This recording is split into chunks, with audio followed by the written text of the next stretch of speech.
Hey, so welcome back. This is the second of a series of tutorials on how to do a basic mix with your tracks. The first one was just about how to open up the session, get it ready, taking you through what's on here and what kind of things you might encounter when you're getting it ready a project to mix. So now we're going to be dealing with sorting out the individual channels themselves.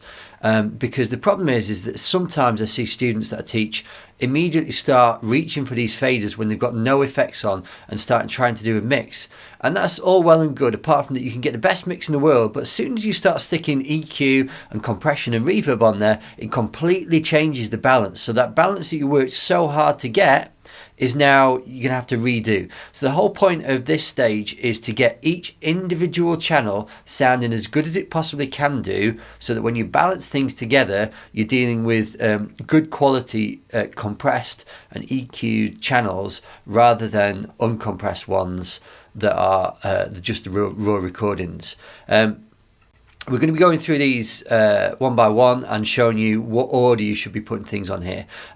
Just something to say that I didn't mention in the last video is that there is actually a document that goes with this if you want to read along or you want to read without having to watch this video, and there'll be a link in the bottom, but it basically just goes through all the things that we're going to talk about in this video. So it goes through the whole mixing stage and it goes through everything that we're going to look at today. So you can click on the link at the bottom and you can download that. So here's our little project here, and we've got the mixer window open, and where do you even start? Well, what you do is you just basically work your way through each individual instrument and get them sounding as good as they possibly can do. Just before we start, I've done like a little bit of a fudge here. Basically these guitars, let's just have a listen to the guitars on their own.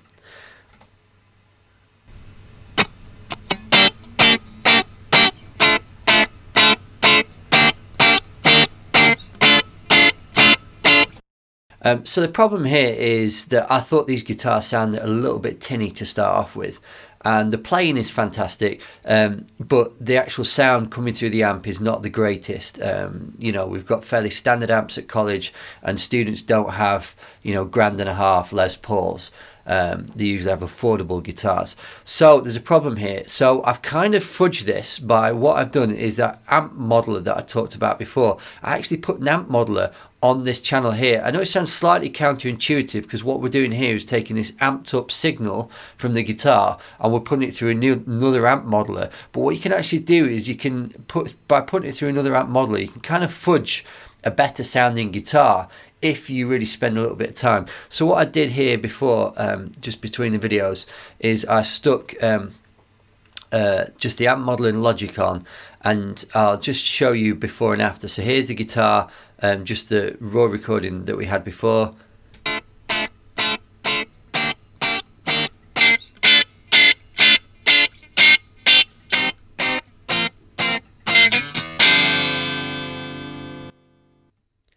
Yeah, and it's not a great way of working, but this was recorded a few years back, and it was recorded in the studio by students that have since left college. So there's no way of recreating this guitar with the people and the setup that it was recorded at the time. So in order to kind of slightly fudge things, I've added an amp modeler onto these channels. It's not the usual way of doing things, and I suggest that by far and away the easiest way to sort this problem is to actually record it properly in the first place and take your time over the recording process. But it is a bit of a kind of in case of emergency break here kind of fix. So each of these channels, we're going to start off with this guitar channel actually. So in terms of order of effects to put in, so after any amp modelers or anything like that, which you might not even have on your channels, depending on how you put your recordings together, you're going to be using three main effects when you start in your mixing stage. You're going to be using EQ, compression and reverb. Those are your three basic, you need them on every one of your mixes, effects. There are other ones such as chorus and delay and flanger and phaser and those kind of things, but you don't use them all the time. EQ, compression and reverb are the three that you will use on every single mix you do. I don't know any producer that does not use those three on pretty much everything that they do. So what order do you put them in and how do you put them on? So let's start at the beginning.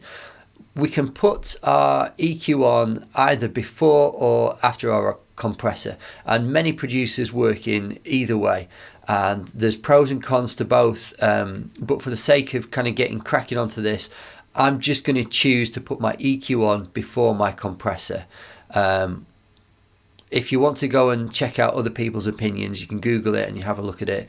But that's what we're going to do today. So just under audio effects, just underneath here, I'm just going to click on there and I'm going to go to EQ and I'm going to choose channel EQ. If you start to get a little bit more advanced, you'll notice in most DAWs there's several types of EQ and they do different things. Logic, and some of these are really, really clever. So match EQ can actually match the EQ of anything that you feed into it. I've used that before to get that real vintage sound on things. It's really cool to feed it something, a vintage recording, and tell it to match the EQ of that. There's some vintage EQs down here that emulate real classic analog piece of equipment. But the one we're going to use at the top is just a normal channel EQ. And when you open an EQ, it looks like this. And the whole EQ settings go from 20 Hertz to 20,000 Hertz at the top. And that is the range of human hearing, or that is the upper and lower limits of human hearing. You'll tend to find that 20 kilohertz, not everybody can hear that high, and certainly the older you get and the more you go to like loud gigs or your hearing gets trashed over the years, you start to lose some of these high frequencies. And the same with the bottom end. You know, not many people can hear down at the bottom here 20 hertz. So roughly it goes from as loud or as high or as low as the human hearing can go. And there's several bits of EQ you can use here. You can use shelf EQ, that EQ a whole shelf like that. You can use little bands like that, so you can turn it up and down. And in each of these bands as well, you've got a setting called Q that can actually make the band that you're boosting narrower or wider, because if you're trying to pinpoint a frequency, especially something like snare or kick drum like that, you might not want a huge hill like that. You might want it a little bit narrow. And just something before we start working on the EQ is that number one, not every channel needs EQ. If you recorded it properly in the first place, then you might not even need to touch your EQ. Just for example, the vocals on this track sound really good. I don't think I'm going to be using the EQ a whole lot when I'm mixing the vocals, because they're a really good performance, recorded with a good quality mic, and they've used a good technique to do it. Sometimes you might need more of this than others, but you certainly should not be having your mixes with every track looking like this. Which I sometimes see from students, because it's just a huge mess. Let's just recall default here. So in terms of what frequencies though, because we've got a guitar here, and if you don't know what frequencies a guitar works at, then you're stumped already, because you have no idea where you should be reaching. And here is a really handy tip. If you go to whatever search engine you're using, I'm a bit of a hippie, so I'm using Ecosia. If you type in the phrase instrument frequency chart and you click on images, you'll come up with shed loads of images that look like this. And what they are is that loads and loads of really handy producers and sound engineers and mixing engineers have produced these over the years. And if you just click on a random one, let's view image, what they do is they go through human hearing. So you can see it goes from like 20 down the bottom up to 21 kilohertz up the top. And it shows you, it labels them all in terms of sections, and then it goes through each individual instrument down here. So for, where are we at? Electric guitar. So you can actually see where your electric guitar goes from. It goes from about, about 70, 80 kilohertz, 70, 80 hertz down the bottom here. And the top end of information goes to about, 1.5 kilohertz. It's not to say that there's not going to be more information above this or below this on your recording, but it's basically pointing out this is where all the main information in your guitar is, and this is where you want to be looking at EQing. Some of them are even more helpful. This one I was looking at earlier, And sometimes they even split it, so you can see the electric guitar channel here. It shows you girth down the bottom, which is a slightly funny word. It's got presence up the top, and it's got buzz up the top there, and you can try and work out what each of those means. So this goes higher than that frequency chart before because it's sticking in parts of the character of the sound that they didn't address. So I really suggest that if you're really unsure about what instrument frequencies you should be EQing, that check out these instrument frequency charts. They're really, really helpful. The other thing you can do is that in Logic, and hopefully in your DAW as well, when you press play, it actually shows you like a little meter of where the frequencies are. Let me show you.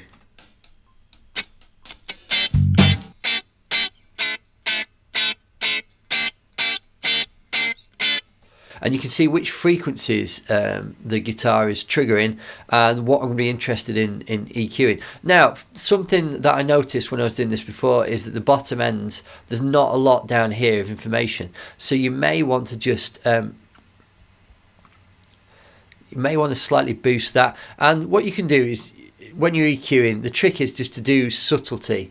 The easiest thing to do is to find a frequency that you want to look at, turn it all the way up just to find the nice frequencies that you're looking for, and then when you found them, turn it down to a nice level so you've got a nice balance. So let's just turn this up here.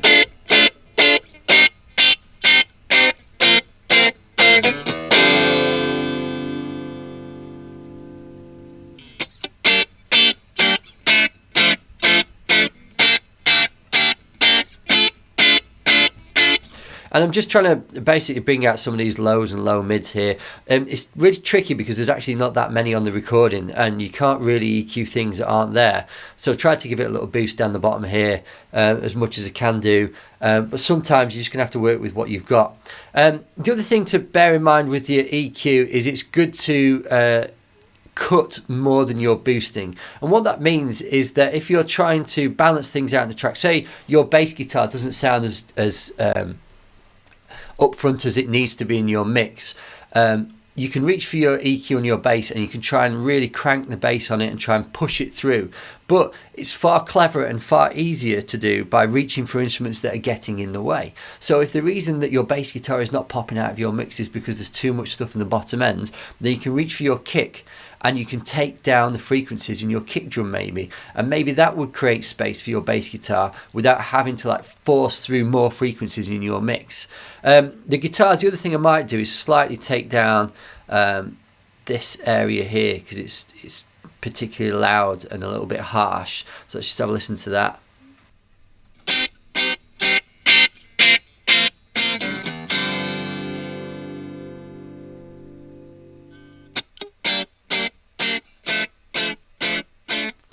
Yeah, that's okay. And like I said before, don't get too het up on any of these stages. If you just starting mixing and the idea of all this EQ and really clever EQing techniques is a little bit beyond you at the moment, then just stick with the basics. Just get a basic kind of sound going. And this is about as extreme as I'd ever use in terms of EQ. Like I said, a lot of the times these vocals on here, I'm hardly be touching the EQ. So after the EQ, so you've EQ'd your channel, you've got it sounding really nice. After the EQ, I'm going to stick on a compressor. Now, if you don't know what a compressor does, you should be using compression on pretty much every channel in your mixes. It's very rare for people to put on channels that are not compressed in their mix, and compression you just need to stick on as an actual effect in your little audio chain, and it's really, really important. And what compression does, if you have no idea what all of these settings do, in a nutshell, compression sets a threshold and it says that any bit of this channel that goes above that threshold is going to get squashed in volume slightly. And what it does, it means that all the loudest bits and the bits that are really peaking on any instrument are going to be tamed a little bit. It's going to take it back. And what that allows you to do is turn up that channel and have a little bit more control of what's going on that channel, because sometimes, especially when you get to your drums and your vocals, the loud bits are really loud and the quiet bits are really quiet, and it's a real mess when you're trying to mix it. So compression squeezes the volume range of the channel and makes it a little bit easier to mix. Now, again, like I said in the previous video, the first time you open this, I had no idea what a compressor was or what it did. In the olden days, when you just have loads of analog equipment, tough. You're going to have to learn how to use it straight away. In the digital world, you've got a few shortcuts. And one of the shortcuts I mentioned before is that there's shed loads of presets. So if you don't know exactly what all of these settings do, you can have a look at presets here. So we can look at guitars, and we can maybe try a... let's try guitar electric, and it'll come up with a load of settings here. There's a load of different emulators of different classic amps up here. So we've got guitar electric, and what we're trying to do with our guitars here is try and get this needle to be moving. If the needle's not moving, what we need to do, the main one that we're going to be using here, even if you don't know what the rest of these do, threshold is really, really important. And what you need to do is, if this is not really moving, then you take the threshold down, so it basically brings the volume at which the compressor kicks in lower, which means that it's going to compress your signal a little bit more. If this is absolutely zipping off the chart down here, because you want it kind of around this -5 level is a really nice level for kind of compression. If it's going up to 10, it's maybe a little bit over compressed, and you should be able to hear that with your ears. If it's barely registering, then it's not really compressing it that much at all.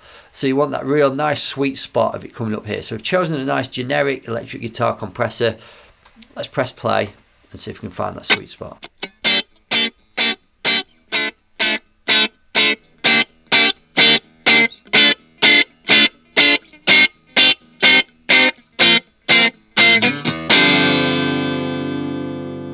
Brilliant. So we've got this really nicely compressed guitar here, and it just slightly squeezes the volume. What it tends to, the overall effect of the compressor is that it makes your loud bits quieter and your quiet bits louder, is essentially what you end up with once you finish putting your track through the compressor.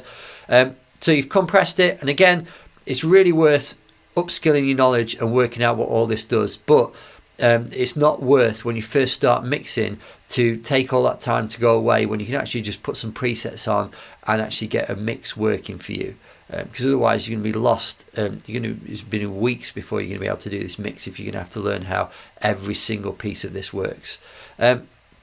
So we've got our EQ, we've got a compression, and the last thing that you need to put on a channel is reverb. And what reverb is this guitar has been recorded with a microphone right in front of the speaker, and there's no echo from the room itself. There's no atmosphere of the place it was played. And if you think about it, every single band that you've ever heard in your life has been in an environment where you're hearing all the sound bouncing off the walls, and it sounds like a really natural sound.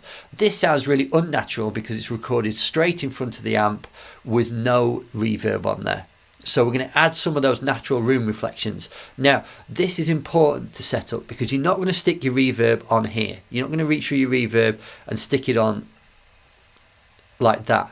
The reason is because what you want to do is the reverb is the reflections of a particular room. And what I want to try and do with this track is I want to try and make out that all my band are playing in the same space at the same time. So the way to do that is on this channel here, Sends. So what you do is you click on the Sends bit here, and you go to the bus menu, and then you click bus 1, and you'll notice when I click bus 1 it invented this channel here, aux 1, and at the top it says bus 1. And what I'm actually going to do is at the bottom here I'm going to rename this reverb, just to kind of tidy things up for my mix. And on this reverb channel here, in fact I'm going to change it from mono to stereo, and I'm going to click that, and I'm going to stick my reverb on this channel. I'm going to have one reverb for all of my instruments.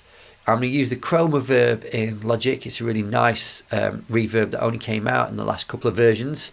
And usually with reverbs, with compression and EQ, people usually learn how to do these individually and set these levels by choosing the individual parameters. With reverbs, a lot of producers use presets. Even professional ones would reach for example spaces and rooms and stuff. I'm going to choose a room here, I'm going to go through here. Let's try a large room. And basically nothing will happen when we first start this going, because we've not sent any signal here. So if I press play, there's absolutely nothing going to this channel here. But now if we go back to this little tiny little bus one thing you set up before, there's a little dial next to it there. If I turn this up now, it will start to send signal to my bus channel, and it'll trigger this reverb, and we'll start to get some reverb on our track. So let's just have a quick listen to that.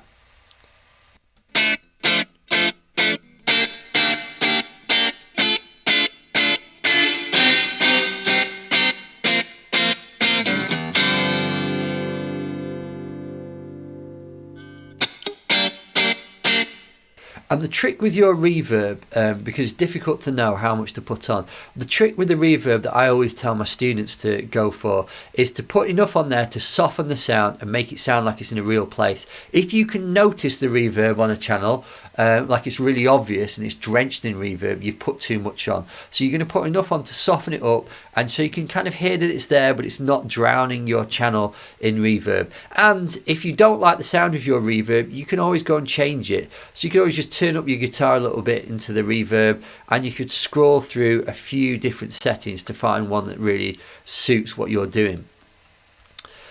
So basically that's how to set up an individual channel. So if it's guitar or bass, make sure that you've got any amp modeler set up however you want to do them. But if it's not, and it's just a normal channel, you're going to be putting EQ on, which you may or may not be touching. Like I said before, the vocals on here, I'm not going to put any EQ on it because I really like how they sound, and I want to give you an example of not putting EQ on something in a mix. The bass is also going through the bass amp, and I'm really happy about the way that the bass amp has EQ'd the signal, so I'm not going to put any EQ on the bass either. Compression, don't forget, if this is new to you and you don't understand what's happening, use your presets at the top here, and then reverb you set up on a reverb channel here. Just before we move on, I'll recap this in another video because I cannot say this enough. Only put reverb on instruments that are mid and high frequencies. Do not put reverb on any bass instruments. You should not be putting any on your bass amp, and you should not be putting any on your kick drum, because it really muddies the signal and it gets really dense really quickly if you do that. So basically that's this part of the video, which is sorting out each of these channels. What I'm going to do is, in between this video and the next video, I'm going to sort out all the rest of these channels in the same way. So I'm going to put EQ, compression and reverb on, so it's ready to be balanced out. So click on the link to the next video. I'll see you there. Thanks.